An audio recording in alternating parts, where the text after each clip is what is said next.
আসসালামু আলাইকুম দর্শক, আমি মোহাম্মদ সিদ্দিকুর রহমান বলছি।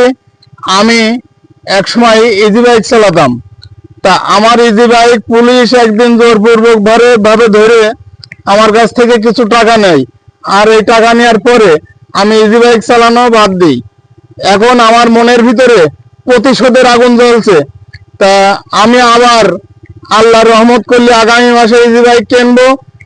আর পুলিশে ধরলে আমি পুলিশের সাথে প্রতিবাদ করব। তারা ঘুষ খেয়ে তারা অনেক কিছু করেছে, তারপরেও এখনো তারা ঘুষ খেতে চাই। আওয়ামী লীগ সরকার আমলে তারা প্রচুর ইনকাম করেছে।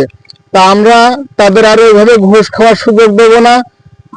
পুলিশই যদি আবার কখনো আমার গাড়ি ধরে, তা মনে করেন পুলিশের কলারটা আমার হাতের ভিতরে থাকবে এবং আমার হাতের টানে ওই পুলিশের কলারটা আমার কাছে ছিঁড়ে চলে আসবে।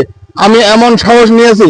তা আপনারা যারা ইজি বাইক চালান এবং মোটরসাইকেল চালান, আপনারাও এইভাবে সাহস মনের ভিতরে তৈরি করেন। যদি পুলিশই কখনো ধরে, তা আমরা এইভাবে পুলিশের সাথে প্রতিবাদ করব। রোড পুলিশের বাপের টাকায় তৈরি করে না, রোড আপনার মতো আমার মতো লোকের টাকায় তৈরি করা। আমরা সরকারের ট্যাক্স দিই, আমাদের বাড়ির ট্যাক্স দিই, রোডের ট্যাক্স দিই, আমরা জল কর দিই, আমরা বিদ্যুৎ কর দিই। আমরা আমাদের টাকায় সরকার রোড তৈরি করেছে। পুলিশ ধরবে আর পুলিশের আমরা টাকা দেবো। আমরা মনের ভিতরে সাহস নেব, আমাদের হাতের ভিতরে পুলিশের কলারটা ছিঁড়ে চলে আসবে। সর্বপ্রথম কাজ থাকবে আমাদের এই। সবাই একত্রিত হন, হয়ে সবাই এতে নেমে যান।